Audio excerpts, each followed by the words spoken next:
নমস্কার বন্ধুরা, আজকের ভিডিওটি একটি অসাধারণ বিষয়ের ওপর। কথা বলে কিভাবে মানুষের মন জয় করা যায়। আপনি হয়তো দেখেছেন, কিছু মানুষ যে কোনো জায়গায় গেলেই মুহূর্তে সবার মন কেড়ে নেয়। ওদের কথাবার্তায় এমন একটা আকর্ষণ থাকে যা মন ছুঁয়ে যায়। আজ আমরা শিখব সেই কথার জাদু, যেটা আপনিও রপ্ত করতে পারবেন। তাই ভিডিওটা মন দিয়ে দেখুন আর শেষ পর্যন্ত থাকুন, কারণ প্রতিটি ধাপেই রয়েছে জীবনের জন্য প্রয়োজনীয় টিপস। পর্ব 1, মানুষের মন জয় করার 5টি মূল কৌশল। 1, মনোযোগ দিয়ে শোনা শিখুন।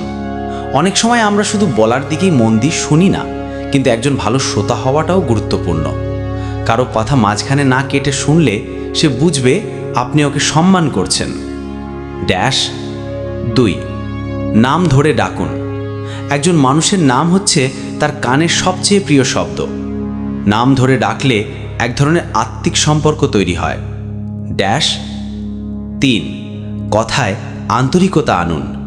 আপনি কি বলছেন সেটা যতটা না গুরুত্বপূর্ণ, আপনি সেটা কিভাবে বলছেন সেটাই মানুষ মনে রাখে। 4, হাসি দিয়ে শুরু করুন। আপনার হাসিটা আপনার সবচেয়ে বড় শক্তি। সুন্দরভাবে হাসি মুখে কথা বললে যে কেউ আপনার প্রতি আকৃষ্ট হবে। 5, আমি নয়, বলুন আমরা। দলগত মনোভাব প্রকাশ করুন।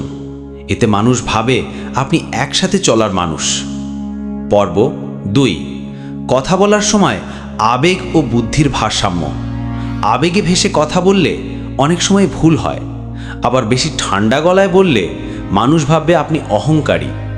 সঠিক ভারসাম্য রক্ষা করতে হলে প্রথমে পরিস্থিতি বুঝতে হবে। উদাহরণ, কেউ দুঃখের মাঝে থাকলে বেশি যুক্তির কথা না বলে আগে একটু সহানুভূতির ভাষা বলুন। আবার কেউ রেগে গেলে চুপ থেকে ধীরে ধীরে শান্তভাবে কথা বলুন। পর্ব 3, শরীরী ভাষা এবং স্বরের প্রভাব। শরীরী ভাষা বা বডি ল্যাঙ্গুয়েজ 70%-রও বেশি বার্তা বহন করে। আপনি যা বলছেন সেটার সাথে আপনার ভঙ্গি মেলে কিনা সেটা মানুষ খেয়াল রাখে।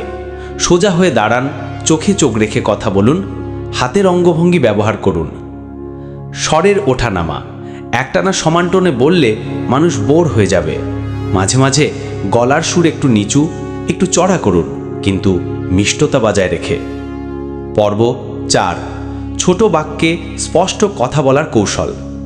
জটিল কথা নয়, সহজ কথা বলুন।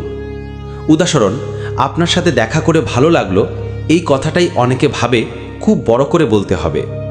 বেশি কথা নয়, সঠিক সময়, সঠিক শব্দ। কথা শেষ করুন প্রশ্ন দিয়ে, এতে সামনের মানুষ উৎসাহ পায় কথা চালিয়ে যেতে। পর্ব 5, ভালো বক্তা হওয়ার অভ্যেস। প্রতিদিন আয়নায় দাঁড়িয়ে 2 মিনিট কথা বলুন। যে কোনো বিষয়ের ওপর 1 মিনিট কথা বলার চেষ্টা করুন, যেন ফ্লুয়েন্সি বাড়ে। নিজের কথার রেকর্ড শুনে ভুল খুঁজে বের করুন। পর্ব 6, কথায় সম্মান ও সৌজন্য বজায় রাখার টিপস। ধন্যবাদ বলা শিখুন। ক্ষমা চাওয়া সাহসের কাজ। বিরোধে জড়িয়ে পড়লে তোমার দৃষ্টিভঙ্গি ভালো, আমি একটু অন্যভাবে ভাবছিলাম, এইভাবে বললে তর্ক এড়ানো যায়। সম্মান দিয়ে কথা বললে তার প্রভাব দীর্ঘস্থায়ী হয়। পর্ব 7, কথার মাধ্যমে সম্পর্ক গড়ার কৌশল। যারা প্রিয় বন্ধু বা সহকর্মী হতে চান তাদের উচিত মাঝে মাঝে খোঁজ নেওয়া, যেমন কেমন আছো, আজকের দিনটা কেমন গেল। ছোট প্রশ্ন, কিন্তু প্রভাব বিশাল। কারো দুঃসময় পাশে থেকে বলুন, আমি আছি, চিন্তা করো না। আজ আমরা শিখলাম কিভাবে কথা দিয়ে মানুষের হৃদয় জায়গা করে নেওয়া যায়। মিষ্টি কথা, আন্তরিকতা, শ্রদ্ধা, সঠিক ভঙ্গি আর সৎ মনোভাব সব মিলেই গড়ে তোলে একজন মন জয় করা বক্তা। বন্ধুরা, যদি ভিডিওটা ভালো লেগে থাকে, একটু সময় নিয়ে আমাদের ইউটিউব চ্যানেলটা সাবস্ক্রাইব করুন। তাহলে আপনার কাছে পৌঁছাবে আরও এ ধরনের জীবন গঠনমূলক ভিডিও। একটা লাইক, একটা কমেন্ট আর একটা সাবস্ক্রাইব আমাদের কাজকে এগিয়ে যেতে অনেক সাহায্য করবে। পরের ভিডিওতে দেখা হবে। ভালো থাকবেন, সুস্থ থাকবেন। ধন্যবাদ।